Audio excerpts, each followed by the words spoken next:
أعوذ بالله من الشيطان الرجيم واتبعوا ما تتلو الشياطين على ملك سليمان وما كفر سليمان ولكن الشياطين كفروا يعلمون الناس السحر وما أنزل على الملكين ببابل هاروت وماروت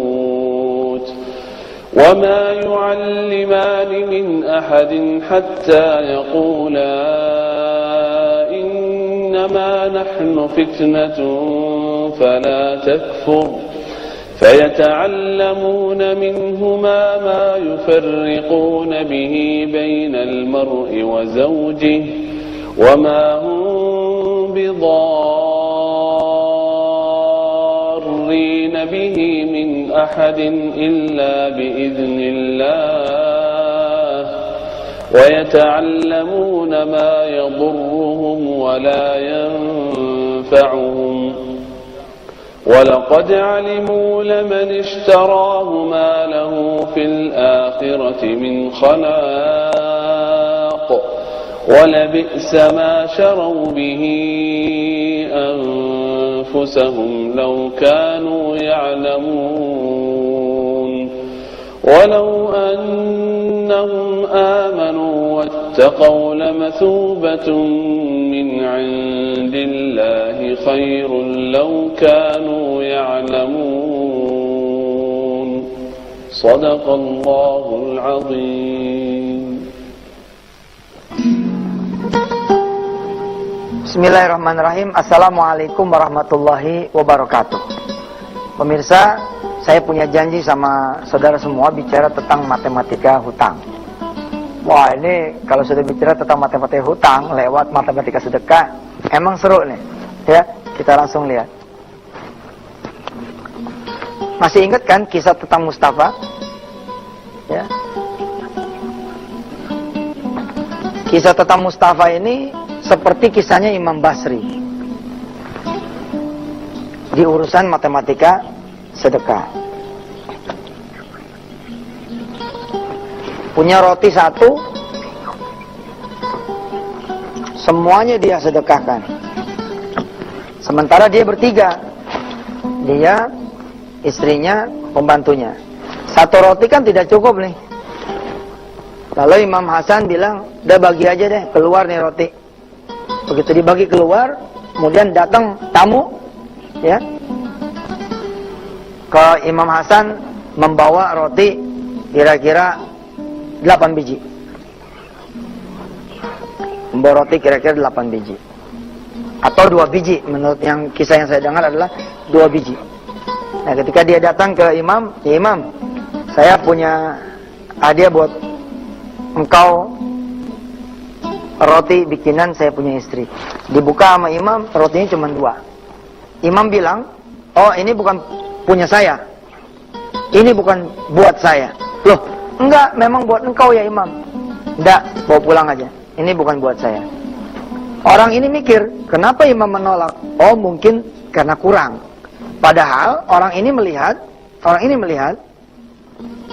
Imam itu kan sendiri sama istrinya 2, maka dia bagilah 2. Orang ini tidak ngitung pembantunya. Tambah lagi orang ini tidak menghitung bakalan datang tamunya Imam 6 orang. Yang kelihatan aja nggak dianggap sama tuh orang, apalagi yang belum datang. Nah, tapi orang ini inisiatif, kenapa Imam nolak? Barangkali kurang, dia tambahlah 8 sehingga jumlahnya 10. Balik lagi orang ini ke Imam. Imam, maaf tadi mungkin kurang banyak, karena itu engkau menolak. Serahkan, dihitung sama Imam nih. Tua gapat manam jupan lalu. Oke, Anda benar, yang ini baru rezeki saya. Terus ditanya, kenapa kok? Ya, karena saya tadi sedekah 1 roti. Begitu yakinnya Imam, sedekah 1 rotinya akan dibayar 10 kali lipat, yakni menjadi 10 roti, maka dia menganggap roti yang datang itu bukan bagian dia. Lalu datanglah 6 orang tamu. 6 orang tamu terjamu dengan sangat baik. 6 tamu, ditambah Imam 2, ditambah kemudian pembantunya 1, 9. Sisa berapa pemirsa? Sisa 1. Satu ini kemudian kembali lagi balik ke lemari. Subhanallah. Matematikanya Mustafa, ya, yang kemarin kita sama-sama pelajari adalah matematika 10 dikurang 10.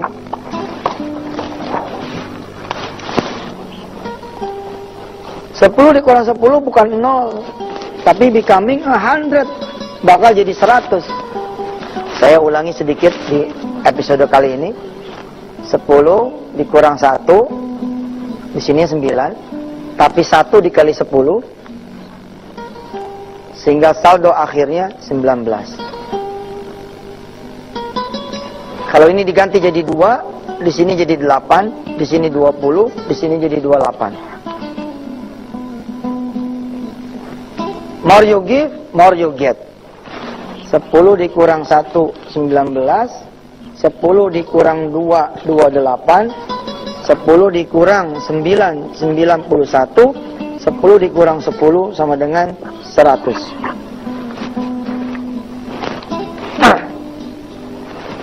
Pemirsa, sepulangnya saya dari rumah Mustafa, saya yang saat itu hidup penuh dengan hutang, saya yang saat itu hidup penuh dengan persoalan hidup, menjadi malu dengan Mustafa. Saya sendiri punya hutang sama Mustafa itu. Kurang lebih waktu itu hutangnya sekitar 70 juta di tahun 2003. Jangan beliau saja tuh, belum mama yang lain-lain. Ampun, subhanallah. Saya pulang ke rumah, tidak ada harta saya yang berharga kecuali rumah. Ini 2003 nih. Tapi rumah ini punya mertua. Rumah ini punya mertua. Sulitlah saya ngajak ngomong mertua untuk urusan sedekah rumah. Saya punya TV, ama punya kulkas. Saya bilang sama istri saya, Dek, gimana kalau TV kita sedekahin, kulkas kita juga kita sedekahin. Istri saya bilang, jangan Pak, punya emak juga. Ternyata punya mertua saya juga nih. Yang saya punya itu buku. Yang saya punya buku. Saya tahun 2003 alhamdulillah sudah menulis kira-kira 23 buku. Karena malu dengan Mustafa, saya ikrar nih, janji sama Allah. Ya Allah, saya mau ngomong sama istri saya, royalti buku-buku saya akan saya sedekahkan untukmu ya Allah 100%.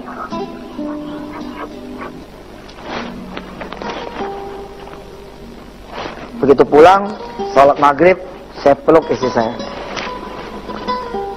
Saya bilang sama istri saya, Dek, kalau kakak punya 10, kalau kakak punya 9 pintu kontrakan, insya Allah kakak bakal sedekah 10. Yang satunya kakak ngutang sama Allah. Tapi kontrakannya nggak ada. Yang kita punya adalah buku. Buku itu ibarat kebun.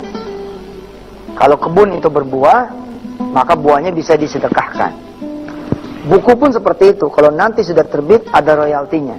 Kira-kira besarannya 10% dari harga buku. Nah inilah yang akan saya sedekahkan. Saya bilang sama istri saya, bagaimana kalau 23 buku dikali penjualannya berapa, dikali 10%, ini yang total buat sedekah. Istri saya bilang seperti istrinya Mustafa. Alhamdulillah, istri Mustafa namanya Azizah, istri saya namanya Maimunah.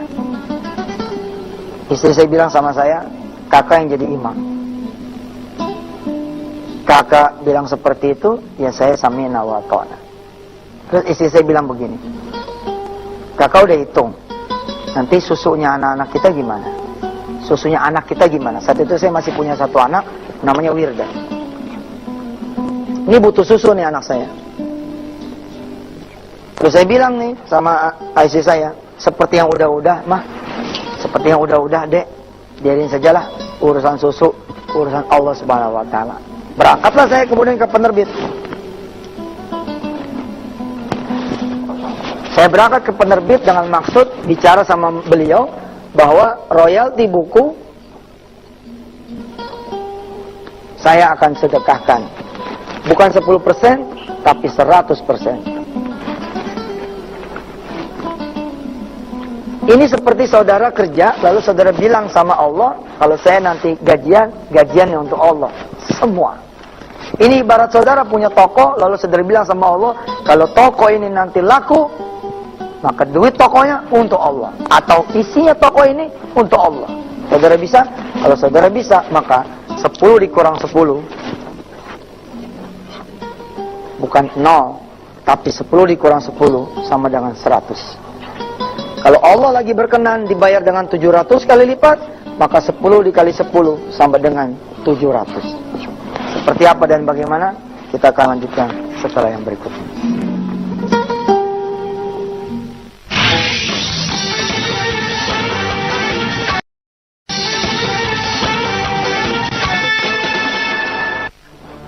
Tahun 2003, sepulang dari Mustafa, pemirsa yang ngikutin Twitter saya, atas izin Allah, ya, Yusuf_Mansur,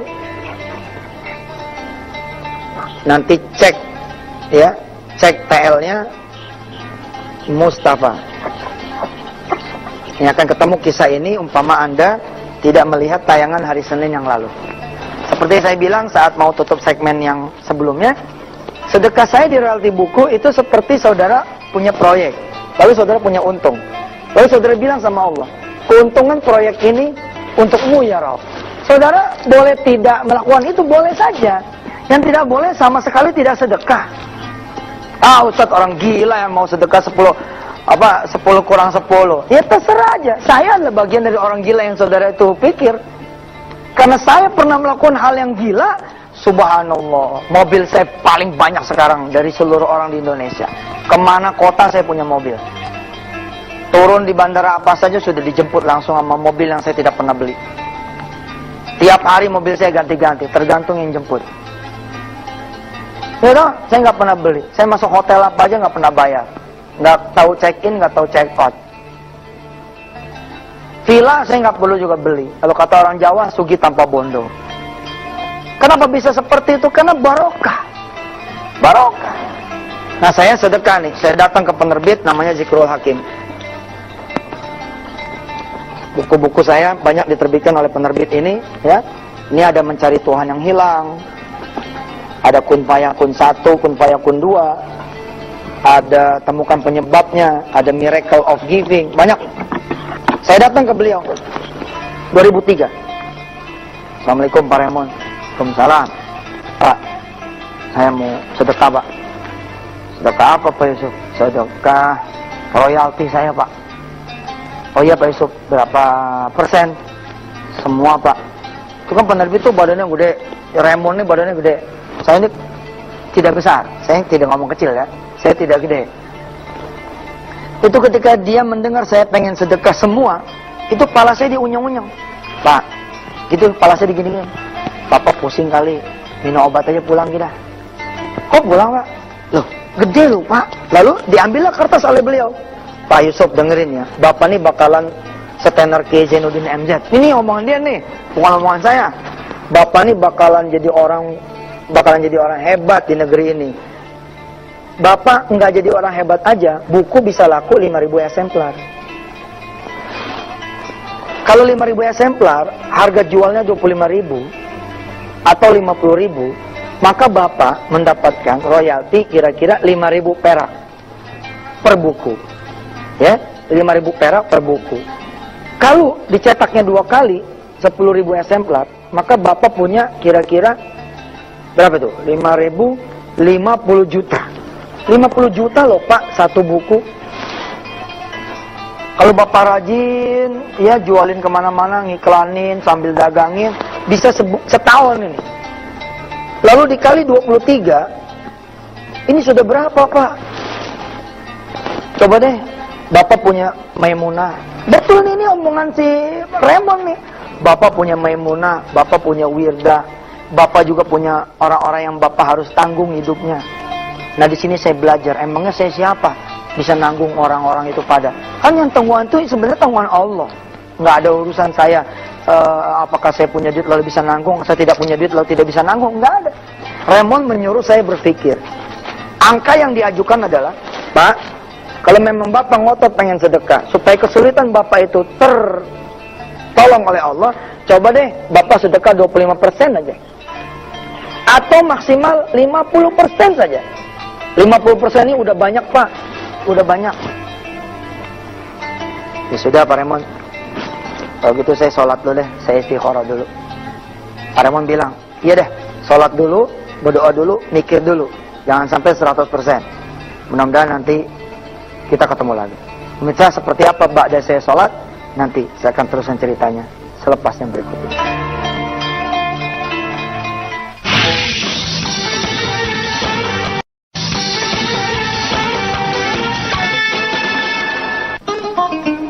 Pemirsa, sampai mana tadi saya cerita? Sampai saya disuruh balik dulu sama Pak Raymond. Bapak sholat dulu deh, Bapak istikharah dulu, tentuin dulu, jangan sampai Bapak sedekah 100%. Ya sudah, saya sholat. Saya nangis sama Allah. Ya Allah, ini buku royaltinya belum ada. Belum ada. Ibarat situ kerja, gajinya belum turun. Kok belum turun aja saya pelit. Belum ada aja saya pelit. Ya Rob, kalau royalti ini turun pun tidak akan pernah mampu membayar utang saya 1 miliar lebih itu. Ya Allah, saya bilang gitu sama Allah. Betul pemirsa. Saya tuh dulu bukunya tuh baru terbit 2. Oke? Memang yang saya setor 23 naskah, tapi yang terbit baru 2. Lah utang saya 1 miliar lebih. Bagaimana caranya saya mengandalkan royalti kalau dengan cara konvensional saya bayar utang? Nggak bisa. Orang-orang tuh nunggu cukup baru sedekah. Kalau saya lain, kurang, 4 aja udah. Jangan nyari tambahan. Udah aja yang kurang lewatin. Anda mau pergi haji, duitnya baru ada 7 juta, lewatin aja. Anda mau bangun rumah, duitnya baru 20 juta, lewatin aja. 100% tuh bisa 100% parsial. Kayak saya kan, 100% ini 100% di urusan royalti toh. Bukan 100% di urusan semua hidup saya seperti Mustafa tadi, enggak. Akhirnya saya kemudian saya minta kekuatan sama Allah. Ya Allah, betul juga istri saya ada, anak saya ada. Ya, sebagai ibadah saya harus juga menanggung hidup mereka. Bukan sebagai saya Tuhan, tapi sebagai ibadah saya. Baiklah ya Allah, saya sedekah 50% saja, mudah-mudahan Engkau ridho. Sebenarnya 50% itu sudah gede banget pemirsa. Kita lihat ya, 10 dikurang 5, itu 55. 10 dikurang 5, itu 55. Udah gede sebenarnya. Nah, saya begitu keluar dari masjid, di tempat Zikrul Hakim ini, saya pakai sendal. Kan sendal begitu tuh ya. Nah, 2 gitu kan. Nah, begitu keluar dari masjid, saya pakai. Itu saya pakai sendal saya. Saya mikir, kalau saya pakai cuma sebelah, ini saya pakai sebelah gitu ya. Ini kan tidak disebut sendal. Cuma sebelah. Kalau saya 50%, wah nggak bener nih. Udah saya mah harus 100%. Saya langsung berangkat ke Pak Raymond lagi. Lalu saya bilang sama dia begini, Pak, tolong tanda tangani. Saya sudah buat itu surat pernyataannya. Tahun 2003 saya sudah ketik itu surat pernyataan. Bila mana saya Yusuf Mansur bla bla bla bla bla, maka seluruh royaltinya disedekahkan ke jalan Allah. Saya udah buka itu, buka tas saya yang udah saya tulis, saya buka lalu saya sodorkan kepada Pak. Bapak tinggal tanda tangan. Pak Raymond bilang begini, Bapak udah yakin? Yakin Pak. Terus supaya Pak Raymond jangan banyak nanya, saya gini, Bapak jangan jadi setan ya, ngalangin saya. Saya gitu ya tuh, Pak Raymond tawa. Iya Pak, saya mah cuma kasihan sama Bapak, berarti Bapak nggak ada hak lagi. Betul, saya tidak ada hak di saya punya buku, tapi saya akan punya hak dari Allah lebih daripada buku saya. Nah ini yang kemudian terjadi sama saya pemirsa. Pak, begitu nih kata istri saudara. Makanya Pak jangan ngaji sama Yusuf Mansur Pak. Jadi begitu otak Bapak selek. Lah gajian Pak buat orang Bapak nih gimana hidupnya? Saat itu Bapak jawab dengan jaga berani. Bapak bilang sama Allah, betul gaji Bapak memang Bapak sedekahkan buat orang lain. Tapi Allah yang akan menanggung hidup kita. Dan Allah memberi 10 kali lipat sampai 700 kali lipat lebih banyak. Kisah ini belum selesai pemirsa. Jumat yang akan datang masih kita terusin lagi. Kita berdoa dulu sama Allah. Mudah-mudahan Allah Subhanahu wa taala membuat saudara menjadi berani bersedekah di jalan Allah. Wajahidu fi sabilihi la'allakum tuflihun. Begitu yang kita pelajari kemarin hari Kamis. bersungguh-sungguh di jalan Allah. Kalau saudara sedekahnya 2,5%, maka tidak bisa dibilang wajah hidup, tidak bisa dibilang bersungguh-sungguh. Bismillahirrahmanirrahim. Ya Allah, kasih tahu saudara-saudara saya. Makin gede dia sedekah, makin cakep, makin gede juga bayaran. Kasih tahu sama mereka yang sedang ketakutan akan janjimu, ya Allah. Kasih tahu dia enggak sedekah aja dibayar olehmu, ditanggung olehmu. Bagaimana lagi mereka kemudian mau bersedekah di jalan? Ya Rabb, izinkan kami ngaji terus soal sedekah tiap hari Jumat di Wisata dan Qoriba, ya Allah. Rabbana atina fid dunya hasanah wa fil akhirati hasanah wa qina adzabannar. Alhamdulillahirabbil alamin. Makasih, sampai ketemu lagi hari Senin, Selasa, Rabu, Kamis, Jumat. Wassalamualaikum warahmatullahi. Sebentar, lupa. 10-11 Desember jangan lupa kita akan ada acara off air Wisata di Antv. Tempat dan tanggalnya, tempat dan waktunya nanti nunggu informasi selanjutnya. Wassalamualaikum warahmatullahi wabarakatuh.